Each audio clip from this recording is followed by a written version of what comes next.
Good morning, everybody. Welcome back. Oh, it is Vlogmas Day 2. It's officially, technically December 2nd. No, technically officially December 1st, but because we do everything one day in advance, it's Vlogmas Day 2. Anyway, brain just shut down and rebooted. Boom. All right. So we are more or less just, you guys are kind of along for the ride. Here's what we're gonna do. Here's what, well, I'm kind of gonna do. Give you guys a quick rundown. I'll give you a quick rundown of like what I've got going on for today of things I gotta take care of, like this shit show here. It's a 2015, I think it is. 15 or 16, anyway, it's Volkswagen GTI. It's got a little bit of a carbon drinking problem, so you gotta address that. I found the control arms that we were missing from yesterday.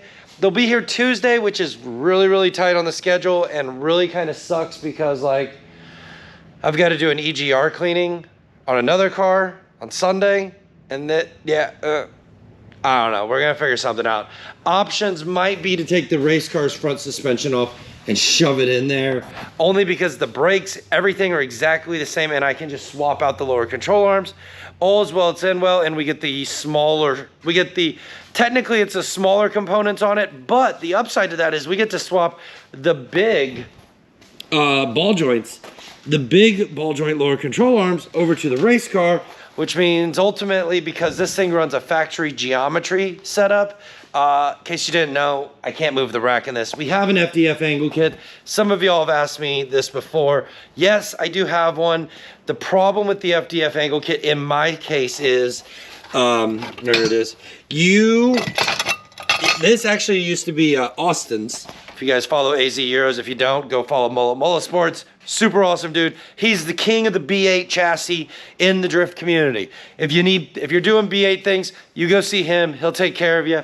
Best guy. Ask all the questions you need. He will answer them, I promise. But rewinding back to what I was talking about is if I use the LSA in this thing, the engine sits so far backwards because I wanted to keep the radiator and everything else in the front of the car that I'm not able to move the steering rack forward enough to accommodate the angle requirements that are needed and the Ackerman angle things that are required to use the FDF angle kit on this car. However, we're developing an angle kit right now, should be here January the 1st, like production run parts should be here. Once we get through, let's break them, screw them up, and test the production methods. If you follow RwdyAudi over on my RwdyAudi.com, they eventually will make it there, but first I gotta make sure I can break them or can't break them or what's gonna happen. I don't know. We trust our stuff. My buddy Chazen, he's building them. He owns a fabrication company, and anyway, my point is the FDF angle kit can go on our silver sled, on the silver sled. I need to do some things to it to make it work. Once again, fine, no big deal. But because of all of these transitions, we go back to the all-road, and the factory components would actually make this car a lot easier to work on, especially in the future where effectively this is gonna be the new track taxi. Instead of this thing being the drift taxi, we are going to dedicate this car as the track taxi, which essentially means that it might be on rally one day, it might be on a drift course one day, it might be doing grip things one day. We don't know. Unfortunately, I am gonna get rid of the BC coilovers that are on this. Not the end of the world, but I want something specific. I either want the air ride that comes on the car, or there's a couple companies out there who make air ride shocks. The factory air ride works on this car, so why the heck not use it? Plus, it would make the car effectively as easy as like getting in there.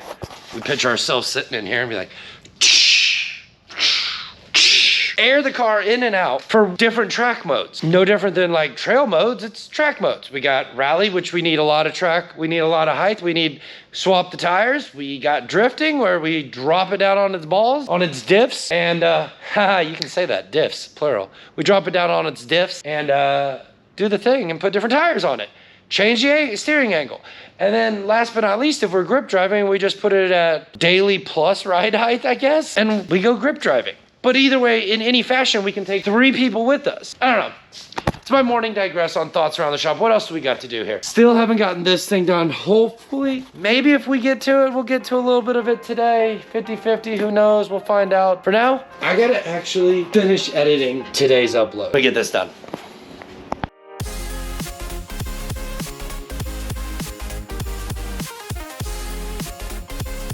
Hey, all right, 7 minutes. So, we gotta move on to our next project.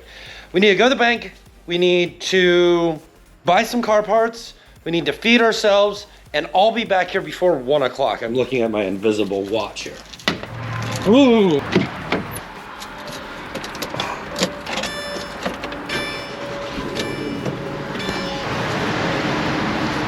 So yeah, let's take a little journey before I slip and bust my ass on this wet floor because my shoes are wet and the bottom of my Crocs are like drag slicks for an NHRA battle. It turns out I have more money in the bank than I thought I did, so we don't gotta worry about that. But we do need to order a radiator and find one. We need to eat some lunch, and with PRI right around the corner, I just realized I never freaking ordered my ticket. So, gotta do that too. And VlogMas 1 is posting, so the only thing left to work on is work on the GTI and send another invoice. So, figure I can do 3 of these while I'm eating lunch, so let's get some lunch. Oh, how many of you guys take, I'm just out of curiosity, how many people take their leftovers home to work? Home? Their leftovers home to eat afterwards? No, that's totally sarcasm. I was curious of how many of you guys take leftovers to work. Like, I do it kind of often because it saves me a bunch of money. Like, you think about it, every day you go to lunch. If you think about it, every time you go to lunch, you're probably spending at least $8 to $15, depending on how big your appetite is. So if you take lunch from home, you're honestly probably gonna spend less than $5 a meal, which $5 or less a day is a whole lot better. And depending on what you make and what you, I'm digressing. I'm not gonna keep ranting, but let's get some stuff done. We gotta order tickets and we need to find a radiator, so let's get to it. So Rock Auto has a radiator for sale. They call it, here's their options, right? Boom, boom, boom, boom, boom. Prices, escalation. The problem I have is this radiator right here. You see how there's an end tank there and an end tank there? But then this one, same thing. End tank there, end tank there. And these are all listed for end tank there, end tank there. Same thing, tank, tank. The only one, you see how that one has the end tank on the inlet and outlet, or vice versa, on opposite corners? I have a feeling that whoever did all of this doesn't actually know what the hell they're talking about, because I happen to have 2 B6 S4s and I have an S4 and an A4 right here. I'm pretty sure that the one that they're listing for an S4 that's cheap is actually an A4. Look at that, 1AT. Yeah, there's one end tank, there's the outlet, there's the inlet, and then on the S4, don't mind my dirty ass floorboards. I haven't cleaned the car. It's got a cracked radiator, you know? Mine's ironically cracked right here. It's so cracked that I don't want to even take any of this apart. Like, some of you guys are like, probably JB welded, right? Well, mine cracked in such a way that if I take the screw out, this whole thing starts to wiggle, wonky. And to be frank, I don't think it would hold. I think it would just be a bad news bears scenario. Anyway, mine is now spraying so bad that it's actually sprayed coolant. You can kind of see the pink residue all over the coil packs, and it's causing a really bad misfire. So we gotta stop. I can't keep driving it the way it is. I'm gonna break something if I do. But there's no end tank on this side. Like, the core support's cut out for it, but my outlet is on this side and my inlet is all the way down there. There's no way that their system is right. Like, moral of the story here is, check your stuff, know that you're ordering the right part, read the descriptions, look at the pictures, and if you have any concern or your gut just isn't telling you something's right, something is definitely probably not right about that. So, problem here is that what I'm probably gonna end up buying is the only one that seems logical.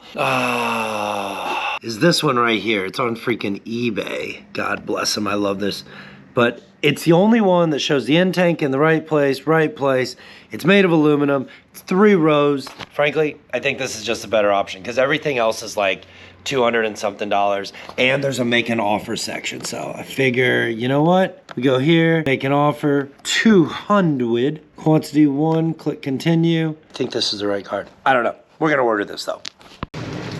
Well, we got a little sidetracked. Nothing major, but we did get a little sidetracked. Mernez, the guy who owns the, you guys might have seen him in my story, the billet block gentleman. He owns this Drive Sport CA dog cut, dog-eared gears, and so, I forget, I just had a complete and utter brain fart. Anyway, T56 input shaft, which is really cool too. I actually didn't realize that was a thing, but yeah, he stopped by, picked up his tilt and clutch, and I got completely sidetracked. We still have to address this little issue that we have going on with the different control arms. And there's my coffee. I have a pretty good idea of how we can address this. And it comes down to possibly swapping out the spindles, or there's a little plug in here and 2 hours later.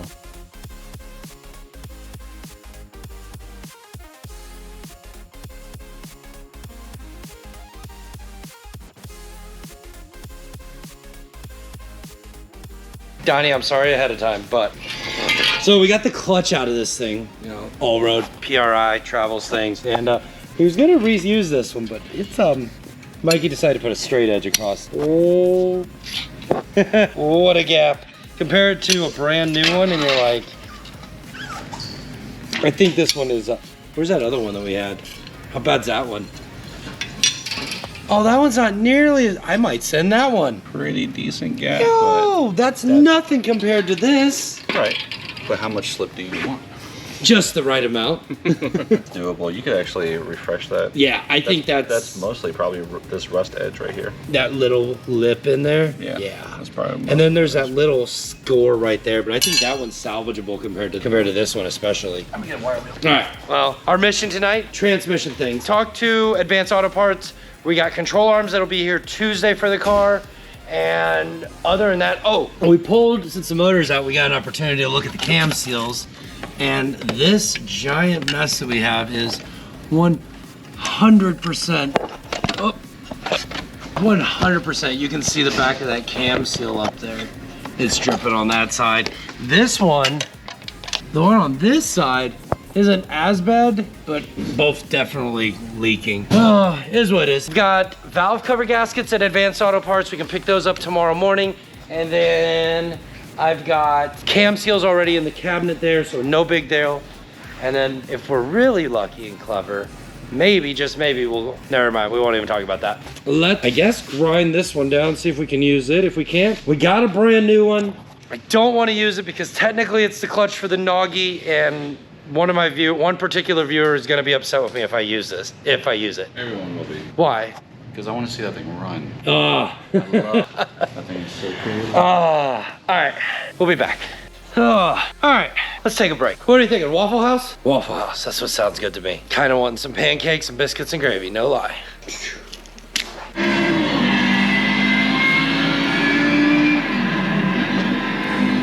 Got Chris in on there on the sim. Yo, dude, in the cold laps out, 54 seconds around Lime Rock in the IMSA Audi. Like, not too bad, not too bad. Speaking of things that are not too bad and good on the good end, yo, we got the GTI out. Finished it just like literally 45 minutes ago, right before midnight. So that car's done. We got the transmission back in, the all-road mount's pretty much done. I'm gonna build some exhaust for this thing tomorrow and run it all the way out the back. Probably gonna do like a Y-pipe on this thing just because it's a lot simpler than a lot of other scenarios. Overall, today's been pretty freaking good. Transmission got out, got back in. We're still waiting on control arms for it. Not the end of the world. We're gonna probably, the new ones will be here Tuesday. I think I said that already. We got exhaust to build on it, and we got the GTI out. Baby's got a room to hang out. This is kind of funny because I literally own all 3 of these cars. And there's a 4th one that no one has ever seen, and a 5th one that no one's ever seen, which is even worse. These all run and drive. Holy shit, I just realized. That's scary, wow, okay. Other than that, today's been fun. This is day 2, like I said, VlogMas. We're doing these every single day from now to the end of the year. So if you're finding value in it, smash the subscribe button. If you've never been to the channel, consider subscribing. And you got anything you want to say, Chris? Nah, dude. Yeah. All right. Well, thanks for watching. Thanks for subscribing. We'll see you in the next. I'll see you in the next one.